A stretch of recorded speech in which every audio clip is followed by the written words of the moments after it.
കൂട്ടുകാരെ, അക്ഷരപൂജയിലേക്ക് എല്ലാവർക്കും സ്വാഗതം. ഇന്ന് ഞാൻ നിങ്ങൾക്ക് വേണ്ടി അവതരിപ്പിക്കുന്നത് മാധവിക്കുട്ടിയുടെ ഒരു കഥയാണ്. കഥയുടെ പേര് രാത്രിയുടെ പദവിന്യാസം എന്നാണ്.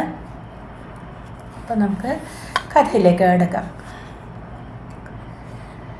നേരം ഇരുട്ടുന്നതുവരെ ഞാൻ മറ്റു ചെറുപ്പക്കാരികളെ പോലെ ഉന്മേഷവതിയായി കാണപ്പെട്ടു.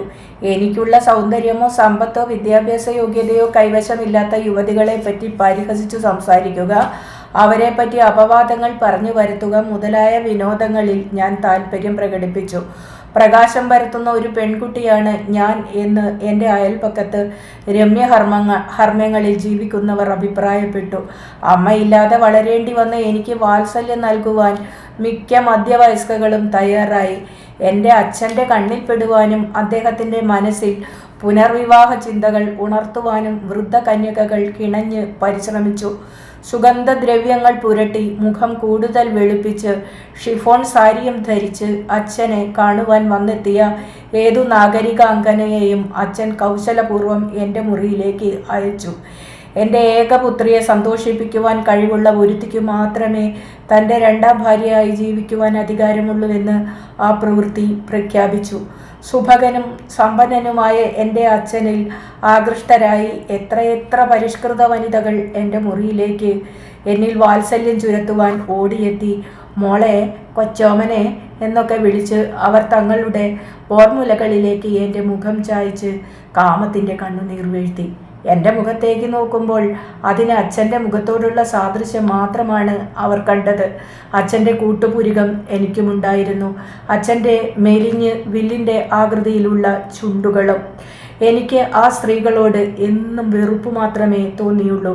അവർ തന്ന പാരിതോഷികങ്ങൾ ഞാൻ ഉപയോഗിക്കാതെ അടുക്കളയിലെ പഴയ അലമാരികളിൽ കുന്നുകൂടി കിടന്നു. തുണിത്തരങ്ങൾ, പൗഡർ ടിന്നുകൾ, പട്ടുനാടകൾ, പാവക്കുട്ടികൾ, കഥാപുസ്തകങ്ങൾ. ഞാൻ അങ്ങനെയാണ് വളർന്നത്. ഞാനും അച്ഛനും മാത്രം ഒതുങ്ങുന്ന ഒരു സ്വകാര്യ ലോകത്തിൽ. എൻ്റെ കിടപ്പറയുടെ ചുവരിൽ പിച്ചളക്കൂട്ടിൽ തൂങ്ങിക്കിടന്ന പടത്തിൽ അമ്മ ചിരിച്ചുകൊണ്ടിരുന്നു. ലോകാന്ത്യം വരെ നിലനിൽക്കുന്ന പുഞ്ചിരി. ആ ചിരിയുടെ മാസ്മര ശക്തി അനുഭവപ്പെട്ട അച്ഛനെ മറ്റൊരുത്തിയുടെ ചിരി ആകർഷിക്കാൻ പാടില്ല എന്ന് ഞാൻ തീരുമാനിച്ചു. അച്ഛനോട് അനൗപചാരികമായി സല്ലപിക്കുന്ന ഏതൊരു സ്ത്രീയും എന്നെ അസ്വസ്ഥയാക്കി.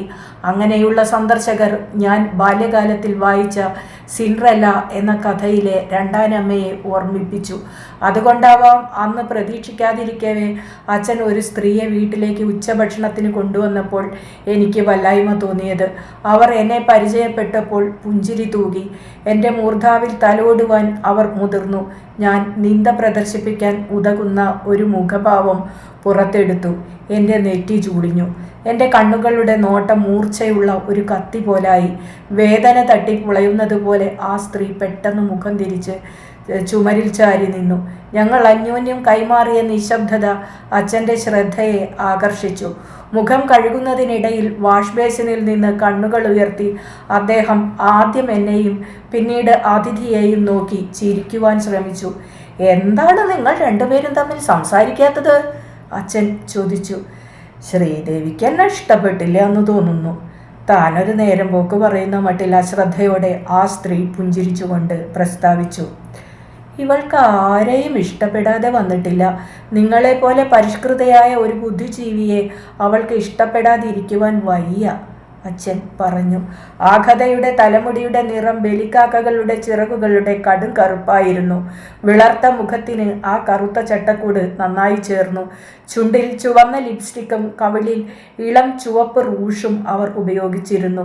ഇടത്തെ കവിളിൽ റൂഷ് അമിതമായി തേച്ചിരുന്നതുകൊണ്ടോ കണ്ണുകളിൽ അമിതമായി കറുപ്പ് ചേർത്തിരുന്നതുകൊണ്ടോ എന്തോ ഒരു സർക്കസ് കോമാളിയുടെ മുഖത്തെയാണ് അവരുടെ മുഖം ഓർമ്മിപ്പിച്ചത്.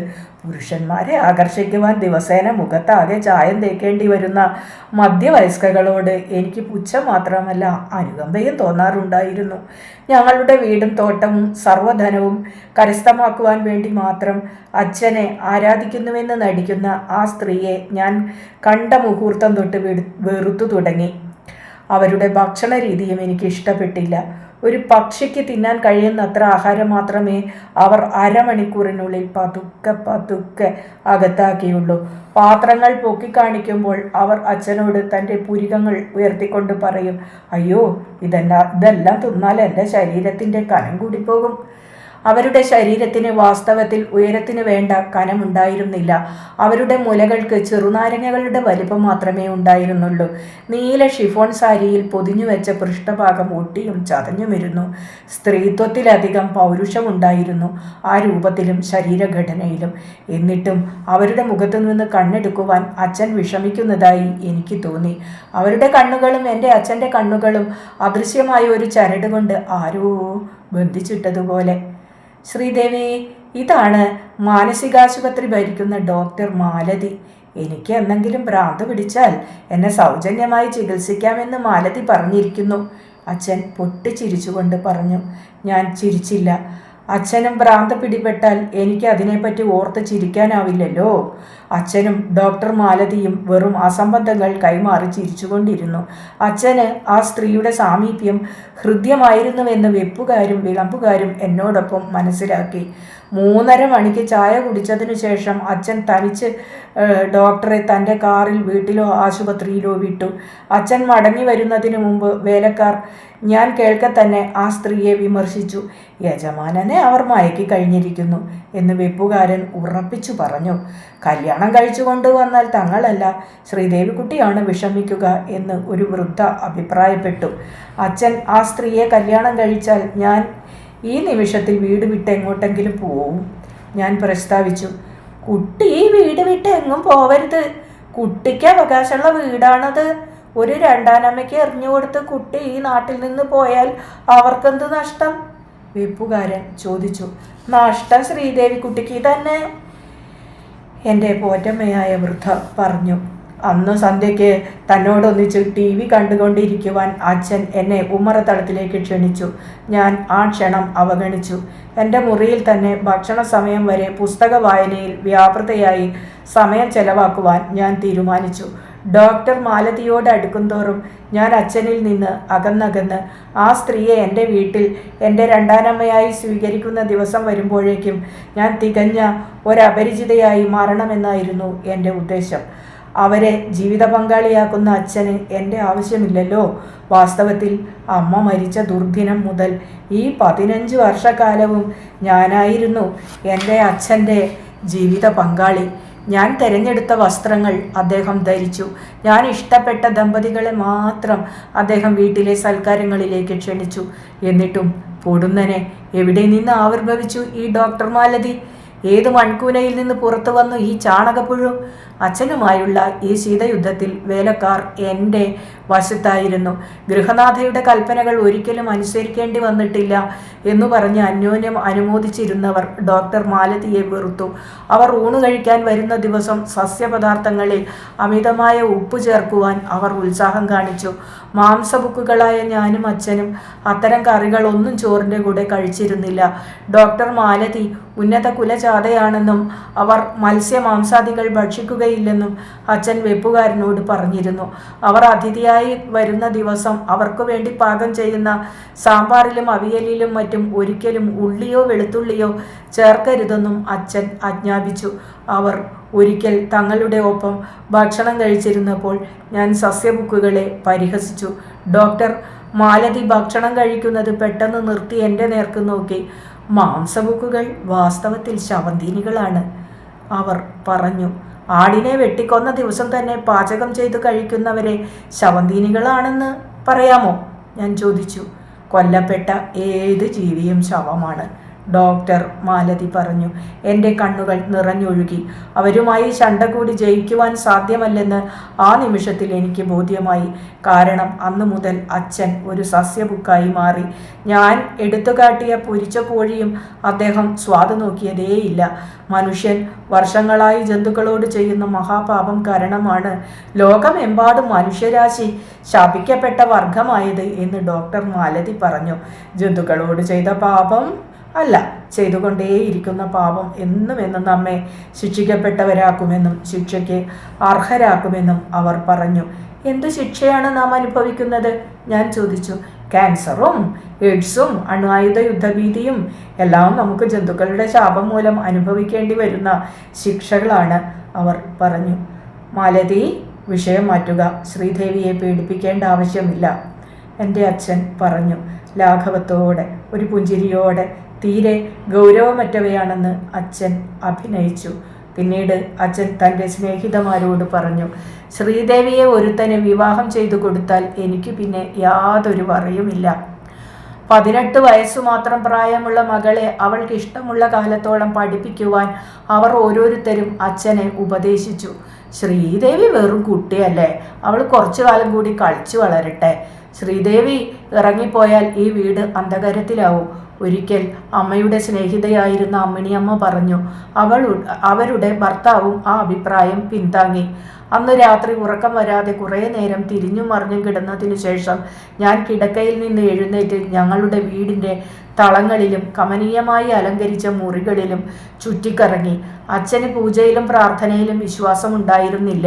പക്ഷേ അമ്മയുടേതായിരുന്ന പൂജാമുറിയിൽ ഒരു ഗണപതി വിഗ്രഹത്തിനു മുൻപിൽ എല്ലായ്പ്പോഴും ഒരു നിലവിളക്ക് കത്തിക്കൊണ്ടിരുന്നു.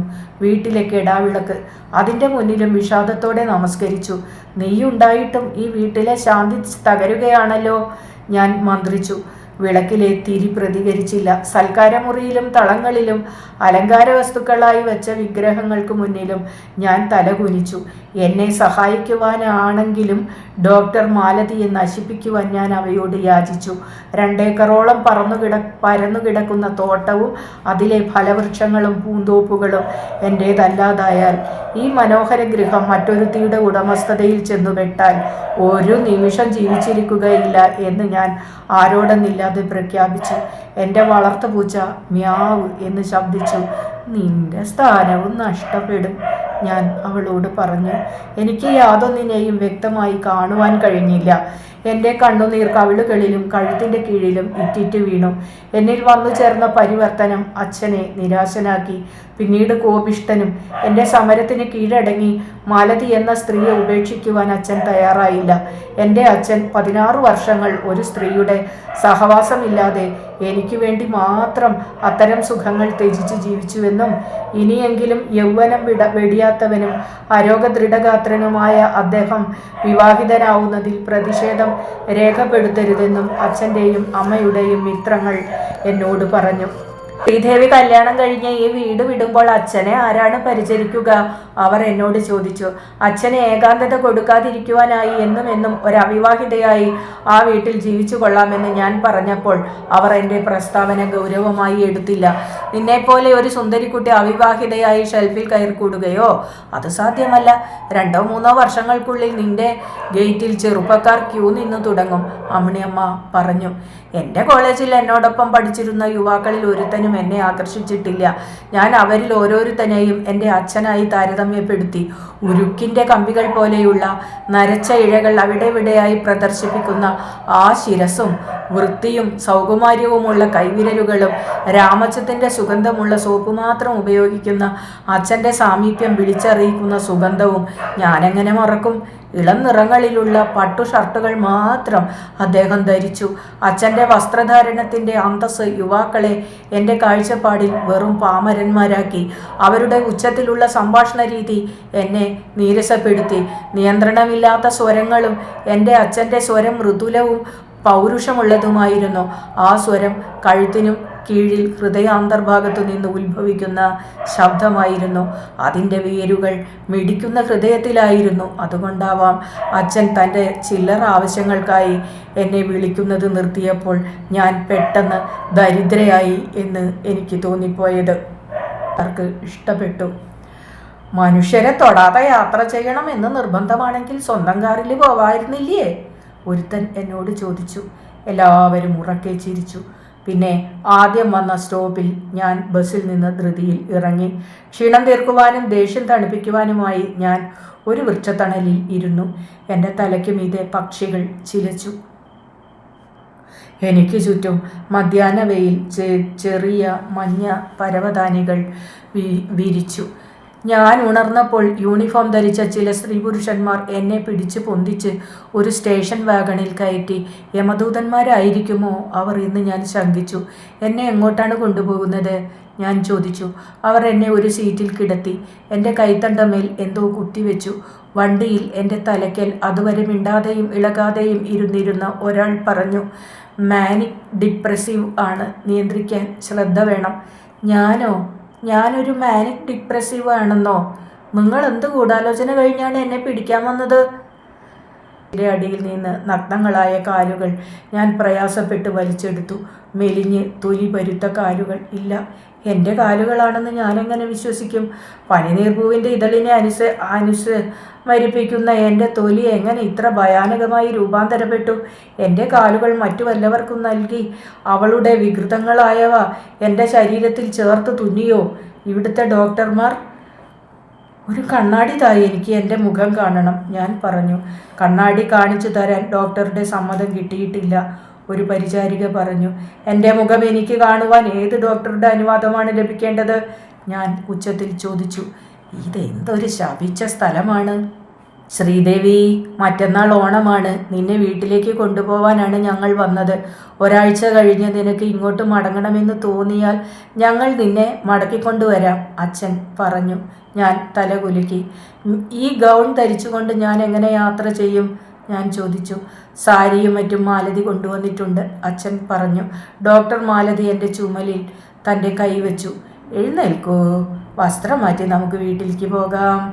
എൻ്റെ വീട്ടിലേക്ക് എന്നെ ക്ഷണിക്കുവാൻ അവർക്ക് എങ്ങനെ ധൈര്യം വന്നു? ഞാൻ അവരുടെ മുഖഭാവം ശ്രദ്ധിച്ചു. താൻ ഒരു നിരപരാധിയാണെന്ന് അഭിനയിക്കുകയായിരുന്നു ആ സ്ത്രീ. വീട്ടിലെത്തിയപ്പോൾ എന്നെ സ്വീകരിക്കുവാൻ എൻ്റെ വൃദ്ധയായ പരിചാരിക വന്നില്ല. അവർ മരിച്ചുപോയെന്ന് അച്ഛൻ സവ്യസനം അറിയിച്ചു. പൂച്ചയോ ഒരു ദിവസം കാണാതെയായി.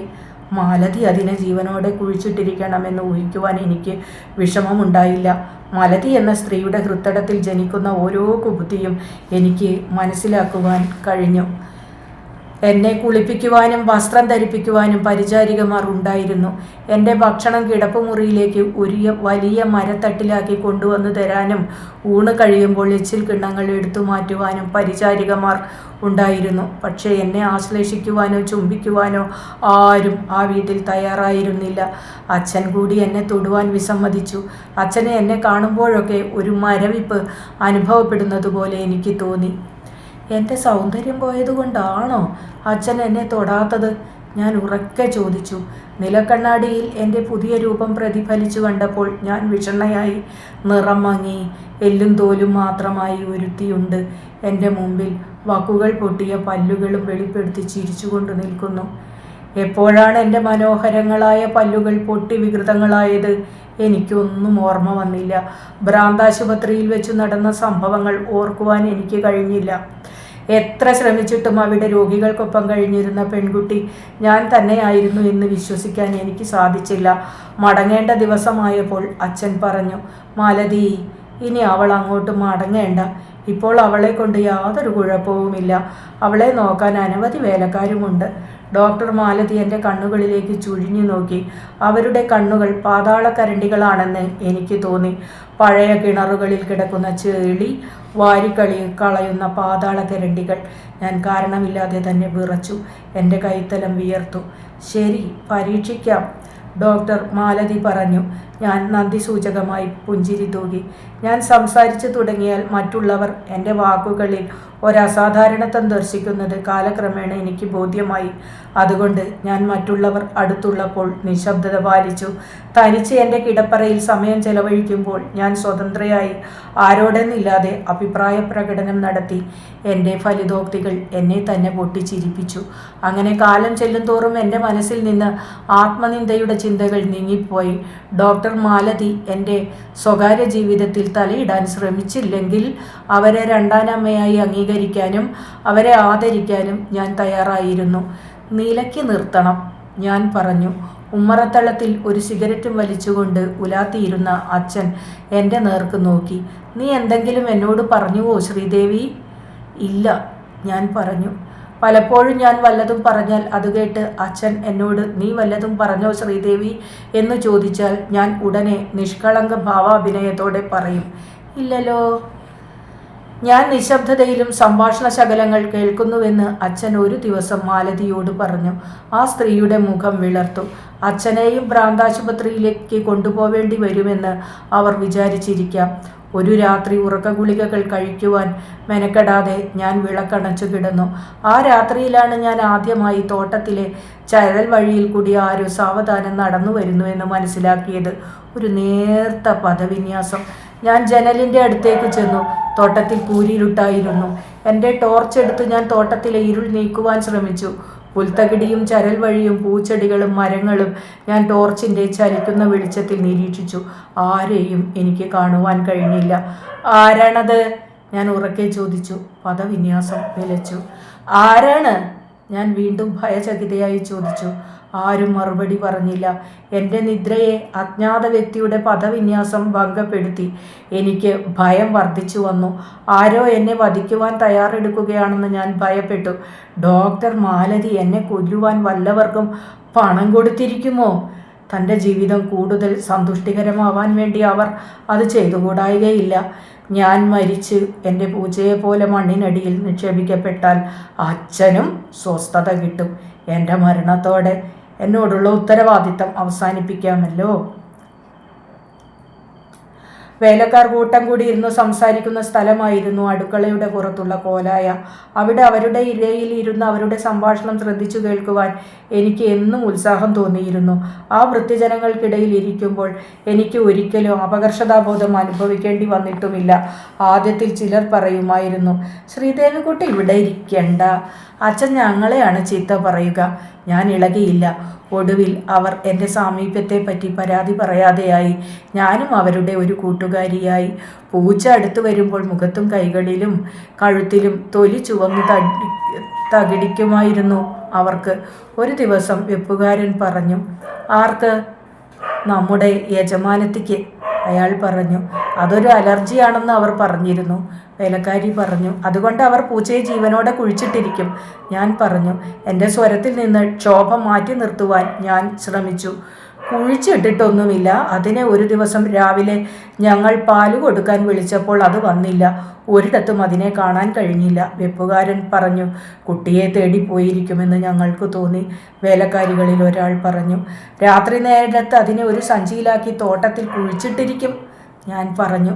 പൂച്ചയെ തൊട്ടാൽ അവർക്ക് ദേഹം ചൊറിയുമായിരുന്നു. അങ്ങനെയൊന്നും സംഭവിച്ചിരിക്കയില്ല. വെപ്പുകാരൻ പറഞ്ഞു.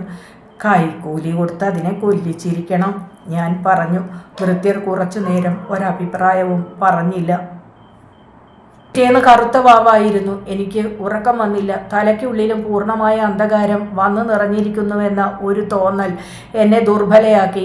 എത്ര നേരമാണ് ഞാൻ ഒരു ശവം പോലെ നിശ്ചലത്വം പൂണ്ട് ആ കട്ടിലിൽ കിടന്നത് എന്ന് എനിക്ക് ഇപ്പോൾ ഓർമ്മ വരുന്നില്ല. തോട്ടത്തിലേക്കുള്ള ജനലുകൾ തുറന്നു കിടന്നിരുന്നു. പിറ്റേ ദിവസം വീട്ടിലാകെ ഒരു ബഹളമായിരുന്നു. എൻ്റെ രണ്ടാനമ്മയുടെ മരണം, അപമൃത്യു രാത്രിയിൽ നടന്നു കഴിഞ്ഞിരുന്നു. പാവം സ്ത്രീ. അവരുടെ മുഖത്തും കഴുത്തിലും ചുവന്ന പാടുകൾ ഉണ്ടായിരുന്നു. കഴുത്തിൽ തൊലി കിടക്കുന്ന സ്ഥാനത്തിന് 1 ഇഞ്ചു മീതെ 2 ആഴമുള്ള മുറിവുകളും എല്ലാവർക്കും കാണാമായിരുന്നു. മുഖത്തും പൂച്ചയുടെ പല്ലുകൾ തട്ടിയാൽ ഉണ്ടാകുന്ന ചോരപ്പാടുകൾ. പോലീസുകാർ എല്ലാവരെയും ചോദ്യം ചെയ്തു. ഉറക്കഗുളികകൾ കഴിക്കുവാൻ ഒരുങ്ങിയ അച്ഛനെ തടഞ്ഞുകൊണ്ട് ഒരു പോലീസ് ഉദ്യോഗസ്ഥൻ ചോദിച്ചു. നിങ്ങളൊന്നും കണ്ടില്ലേ? ഒരു ശബ്ദവും കേട്ടില്ലേ? നിങ്ങളുടെ അടുത്ത് കിടന്നുറങ്ങുന്ന സ്ത്രീയെ ഒരാൾ കൊല്ലുമ്പോഴും നിങ്ങൾ സുഖമായി ഉറങ്ങിയോ?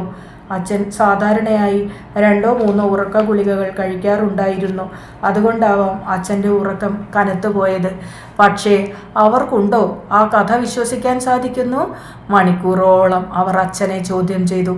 ഒടുവിൽ അഴിച്ചിട്ട വസ്ത്രം പോലെ ജീവസറ്റ രൂപത്തിൽ അച്ഛൻ ഒരു കസേരയിൽ കരഞ്ഞുകൊണ്ട് ചെന്നു വീണു. വേലക്കാരെയും പോലീസ് ചോദ്യം ചെയ്തു. ശ്രീദേവിക്കുട്ടിയുടെ പൂച്ചയുടെ പ്രേതം യജമാനത്തിയെ കൊന്നിരിക്കാമെന്ന് എൻ്റെ പരിചാരിക അവരോട് പറഞ്ഞു. അവളുടെ മൊഴി അവർ കാര്യമായി എടുത്തില്ല. പോസ്റ്റ്മോർട്ടത്തിന് ശവം കൊണ്ടുപോയതിന് ശേഷമാണ് എനിക്കായി ആ സ്റ്റേഷൻ വാഗൺ വന്നതും അപരിചിതരായ ചിലർ എന്നെ വണ്ടിയിൽ കയറ്റിയപ്പോൾ ഞാൻ പ്രതിഷേധിച്ചില്ല. ഞാൻ പോകുന്നത് നോക്കി എൻ്റെ അച്ഛൻ കരഞ്ഞതുമില്ല.